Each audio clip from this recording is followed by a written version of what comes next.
ಬಲಗೈ ಸಮುದಾಯ ಧರ್ಮದ ಕಾಲಂನಲ್ಲಿ ಬೌದ್ಧ ಎಂದೇ ನಮೂದಿಸಲು ಮನವಿ. ಜಿಲ್ಲಾ ಮಟ್ಟದ ಹೊಲೆಯರ ವಿಚಾರ ಸಂಕಿರಣ. ಕರ್ನಾಟಕ ರಾಜ್ಯ ಬಲಗೈ ಜಾತಿಗಳ ಒಕ್ಕೂಟದ ವತಿಯಿಂದ ನಗರದ ಡಾಕ್ಟರ್ ಬಿಆರ್ ಅಂಬೇಡ್ಕರ್ ಭವನದಲ್ಲಿ ನಡೆದ ಜಿಲ್ಲಾ ಮಟ್ಟದ ಹೊಲೆಯರ ವಿಚಾರದಲ್ಲಿ ಭಾಗವಹಿಸಿದ್ದ ಎಲ್ಲ ಗಣ್ಯರು ಜಾತಿ ಗಣತಿ ಸಮೀಕ್ಷೆಯಲ್ಲಿ ಧರ್ಮ ಕಾಲಂನಲ್ಲಿ ಬೌದ್ಧ, ಜಾತಿ ಕಾಲಂನಲ್ಲಿ ಪರಿಶಿಷ್ಟ ಜಾತಿ, ಉಪಜಾತಿ ಕಾಲಂನಲ್ಲಿ ಹೊಲೆಯ ಎಂದೇ ನಮೂದಿಸುವಂತೆ ಸಮುದಾಯದವರಲ್ಲಿ ಮನವಿಯನ್ನ ಮಾಡಿದರು. ನಗರದ ಡಾಕ್ಟರ್ ಬಿಆರ್ ಅಂಬೇಡ್ಕರ್ ಭವನದಲ್ಲಿ ಕರ್ನಾಟಕ ರಾಜ್ಯ ಬಲಗೈ ಜಾತಿಗಳ ಒಕ್ಕೂಟದ ವತಿಯಿಂದ ನಡೆದಂತಹ ಜಾತಿ ಗಣತಿ ಸಮೀಕ್ಷೆಯಲ್ಲಿ ನಾವು ಧರ್ಮ, ಬೌದ್ಧ, ಜಾತಿ, ಪರಿಶಿಷ್ಟ ಜಾತಿ, ಇನ್ನು ಉಪಜಾತಿ, ಹೊಲೆಯ ಎಂದೇ ನಮೂದಿಸೋಣ. ಹೊಲೆಯರ ವಿಚಾರ ಸಂಕಿರಣ ಕಾರ್ಯಕ್ರಮದಲ್ಲಿ ಡಾಕ್ಟರ್ ಬಿಆರ್ ಅಂಬೇಡ್ಕರ್ ಭಾವಚಿತ್ರಕ್ಕೆ ಪುಷ್ಪಾರ್ಚನೆ ಮಾಡಿದ ಕೊಳ್ಳೇಗಾಲ ಶಾಸಕ ಎಆರ್ ಕೃಷ್ಣಮೂರ್ತಿ ಮಾತನಾಡಿ, ನಮ್ಮ ದೇಶದಲ್ಲಿರುವ ಎಲ್ಲ ಸಮುದಾಯದವರು ಮೀಸಲಾತಿ ಪ್ರಯೋಜನ ಪಡೆಯುತ್ತಿದ್ದಾರೆ. ನಾವು ಬಲಗೈ ಸಂಬಂಧಿತ ಜಾತಿಗಳ ಜನಸಂಖ್ಯೆಗೆ ಅನುಗುಣವಾಗಿ ಮೀಸಲಾತಿ ಪಡೆಯಲು ಹೋರಾಟ ನಡೆಸಬೇಕು ಎಂದು ತಿಳಿಸಿದರು. ಮಾಜಿ ಸಚಿವ ಎನ್ ಮಹೇಶ್ ಮಾತನಾಡಿ, ಆದಿ ಕರ್ನಾಟಕ, ಆದಿ ದ್ರಾವಿಡ ಇದನ್ನು ಬರೆಯಿಸಬೇಡಿ. ಧರ್ಮ ಕಾಲಂನಲ್ಲಿ ಬೌದ್ಧ ಎಂದೇ ಬರೆಸಿದರೆ ಯಾವುದೇ ತೊಂದರೆ ಆಗುವುದಿಲ್ಲ ಎಂದರು. ಅಧ್ಯಕ್ಷತೆ ವಹಿಸಿದ್ದ ಉರಿಲಿಂಗ ಪೆದ್ದಿಮಠದ ಜ್ಞಾನ ಪ್ರಕಾಶ ಸ್ವಾಮೀಜಿ, ಮಾಜಿ ಶಾಸಕ ಜಿಎನ್ ನಂಜುಂಡಸ್ವಾಮಿ, ನಿವೃತ್ತ ಐಎಫ್ಎಸ್ ಅಧಿಕಾರಿ ಡಾಕ್ಟರ್ ರಾಜು ಮಾತನಾಡಿದರು. ದಲಿತ ಮಹಾಸಭಾದ ರಾಜ್ಯ ಉಪಾಧ್ಯಕ್ಷ ವೆಂಕಟರಮಣಸ್ವಾಮಿ ಪಾಪು ಪ್ರಾಸ್ತಾವಿಕ ಭಾಷಣವನ್ನ ಮಾಡಿದರು. ಒಕ್ಕೂಟದ ಅಧ್ಯಕ್ಷ ಅಯ್ಯನಪುರ ಶಿವಕುಮಾರ ಸ್ವಾಗತವನ್ನ ಮಾಡಿದರು.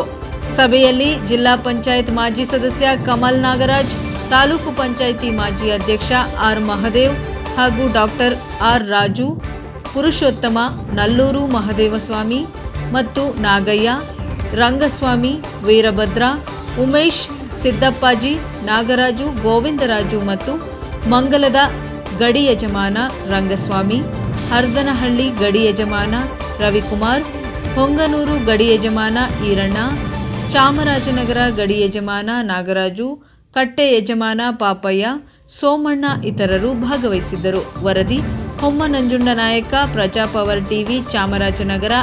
ಇಲ್ಲಾಂದ್ರೆ ನಾವು ನಮ್ಮ ಸಮುದಾಯಕ್ಕೆ ಅನ್ಯಾಯ ಮಾಡ್ತಾ ಇದ್ದೀವಿ. ಆದ್ರಿಂದ ಈಗ ಮಾದೇವಪ್ಪರು ಸೈನ್ ಹಾಕಿಲ್ಲ, ರಾಜ್ಯದ ಸಾಮೂಹಿಕ ಕಾಡುತ್ತೆ. ಮಾದೇವಪ್ಪ ಸೈನ್ ಹಾಕು. ಈ ಹೊಸದಾಗಿ ರೋಷ್ಟು ಸಿದ್ಧ ಮಾಡಿದಾರೆ. ಇದಕ್ಕೆ ಎ ಗುಂಪು, ಬಿ ಗುಂಪು ಮಾದೇವಪ್ಪ ಸೈನ್ ಮಾಡ್ಬೇಕು ಕೊಡ್ತಾರೆ. ಮಾದೇವಪ್ಪ ಸೈನ್ ಮಾಡಲೇಬೇಕು ಅಂತ ಸಿದ್ದರಾಮಯ್ಯನವರು. ಅಲ್ಲ, ಸಿದ್ದರಾಮಯ್ಯನವ್ರೆ, ನಾವು ಬೇರೆ ಸರಿ ಕಣ್ಮುಚ್ಚ ಓಟ್ ಹಾಕಿದ್ದೇವೆ ನಮ್ಮ ದಲಿತ ಸಮುದಾಯ.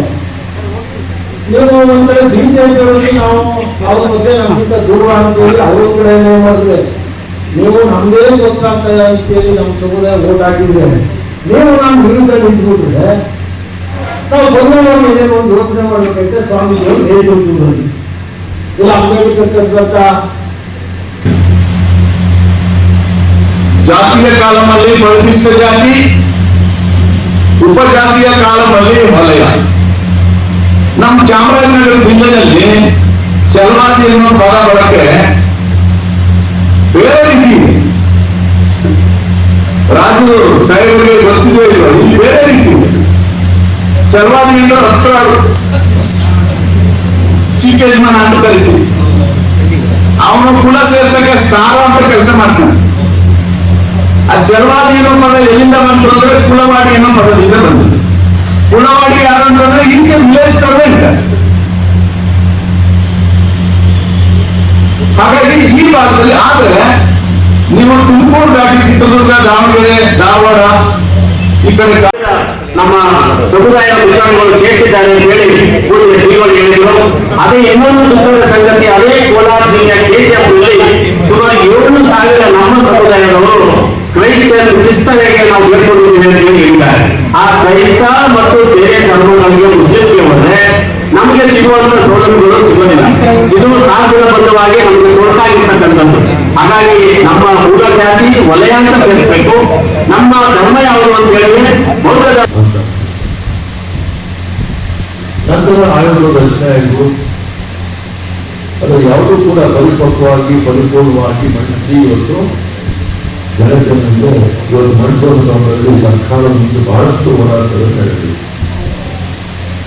ಇವತ್ತು ಯಾರು ಉಂಟು ಯಾರಿಲ್ಲ ಮೀಸಲಾತಿ ಇದ್ರೆ ಎಲ್ಲ ಧರ್ಮದ ಎಲ್ಲ ವರ್ಗದ ಜನರಿಗೆ ಮೀಸಲಾತಿ ಆ ಒಂದು ಬಾಬಾ ಸಾಹೇಬ್ ಅವರ ಒಂದು ಉಪಾಸಿಸುವಂತ ಸಂವಿಧಾನ ಮುಖಾಂತರ ಅವಕಾಶ ಆಗಿದೆ.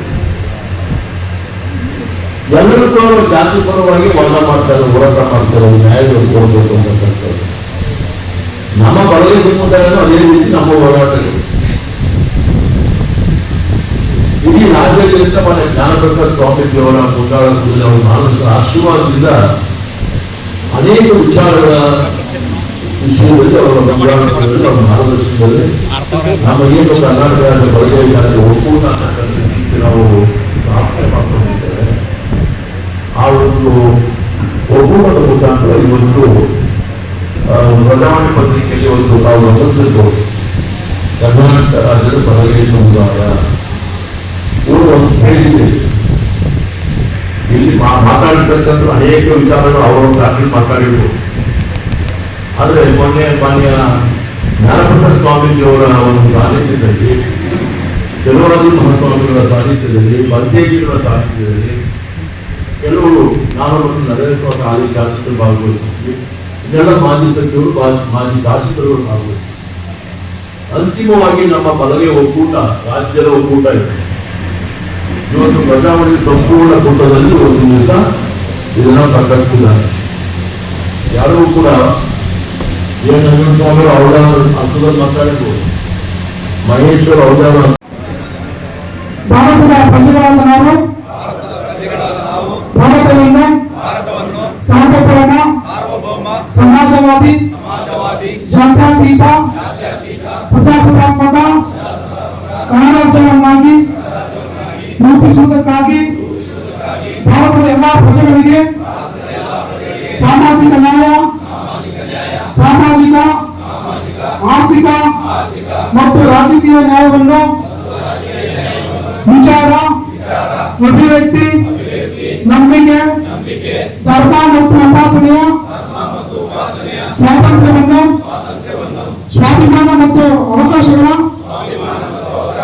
ಸಮತೆಯನ್ನು ದೊರೆಯುವಂತೆ ಮಾಡುವುದಕ್ಕಾಗಿ ವ್ಯಕ್ತಿ ಗೌರವ, ದೇಶದ ಏಕತೆ ಮತ್ತು ಸಮಗ್ರತೆಗಾಗಿ ಎಲ್ಲರಲ್ಲಿ ಭ್ರಾತೃತ್ವ ಭಾವನೆಯನ್ನು ಮೂಡಿಸುವುದಕ್ಕೆ ದೃಢ ಸಂಕಲ್ಪ ಮಾಡಿ ನಮ್ಮ ಸಂವಿಧಾನ ಸಭೆಯಲ್ಲಿ 1949ನೇ ಇಸವಿ ನವೆಂಬರ್ ತಿಂಗಳ 26ನೇ ದಿನದಂದು ಈ ಸಂವಿಧಾನವನ್ನು ನಮಗೆ ನಾವು ಅರ್ಪಿಸಿಕೊಂಡು ಅಂಗೀಕರಿಸಿ ಶಾಸನವಾಗಿ ರೂಪಿಸಿಕೊಂಡಿದ್ದೇವೆ. ಸ್ವಲ್ಪ ಹಿಂದೆ ನಿಂತಿದ್ದೀವಿ. ಹಾಗಾಗಿ ನಮ್ಮದು ನೈಜವಾದ ಅಂಕಿಅಂಶಗಳು ಏನಿತ್ತು ಅದು ಹೊರಗಡೆ ಬರಲಿಲ್ಲ. ಈಗ ಮತ್ತೊಮ್ಮೆ ಆ ಅವಕಾಶ ನಮಗೆ ಬಂದಿದೆ. ಈಗ ಹಾಲಿ ಕರ್ನಾಟಕ ಸರ್ಕಾರ ನಡೆಸ್ತಾ ಇರತಕ್ಕಂಥ ಸಾಮಾಜಿಕ, ಶೈಕ್ಷಣಿಕ ಮತ್ತೆ ಆರ್ಥಿಕ ಸಮೀಕ್ಷೆಯಲ್ಲಿ ತಾವೆಲ್ಲರೂ ಕೂಡ ಅರ್ಥಪೂರ್ಣವಾಗಿ ಪಾಲ್ಗೊಳ್ಳಬೇಕು. ಯಾವ ರೀತಿ ಅರ್ಥಪೂರ್ಣವಾಗಿ ಪಾಲ್ಗೊಳ್ಳಬೇಕು ಅನ್ನೋದಾದರೆ ನಮ್ಮ ಅಂಕಿಅಂಶಗಳು, ನಮ್ಮ ವಿದ್ಯಾರ್ಹತೆ, ನಮ್ಮ ಆರ್ಥಿಕ ಸ್ಥಿತಿವಂತಿಕೆ ಮತ್ತೆ ನಮ್ಮ ಜಾತಿಗಳ ಬಗ್ಗೆ ನಾವು ಸ್ಪಷ್ಟವಾಗಿ ತಿಳಿಸಬೇಕು. ಒಂದು ವೇಳೆ ನಾವು ತಿಳಿಸಲಿಲ್ಲ ಅಂತ ಅಂದ್ರೆ ಎಲ್ಲೋ ಒಂದು ಕಡೆ ನಾವು ಸಿಕ್ಕಿರ್ತಕ್ಕಂಥ ಅವಕಾಶವನ್ನ ಬಳಸ್ಕೊಳ್ಳೋದ್ರಲ್ಲಿ ವಿಫಲರಾಗ್ತದೆ ಅಂತ ನಾನಾದ್ರೂ ಭಾವಿಸ್ತೇನೆ. ಏಕೆಂತಂದ್ರೆ ನಮ್ಮ ಈ ಹಿಂದೂ ಸಮಾಜದಲ್ಲಿ ಬಲಿಷ್ಠ ಜಾತಿಗಳ ಸಿರಿತನಕ್ಕೆ ಮತ್ತೆ ನಿಕೃಷ್ಟ ಜಾತಿಗಳ ಬಡತನಕ್ಕೆ ಯಾವಾಗಲೂ ಕೂಡ ಸಂಘರ್ಷತೆ ಇದೆ. ಯಾಕೆ ಸಂಘರ್ಷತೆ ಇದೆ ಅಂದರೆ ಸಮಾಜದಲ್ಲಿ ಅಸ್ತಿತ್ವತೆಗೋಸ್ಕರ ಈ ಒಂದು ಸಂಘರ್ಷ ನಡೀತಾನೆ ಇದೆ. ಬಲಿಷ್ಠ ಜಾತಿಗಳು ದಿನೇ ದಿನೇ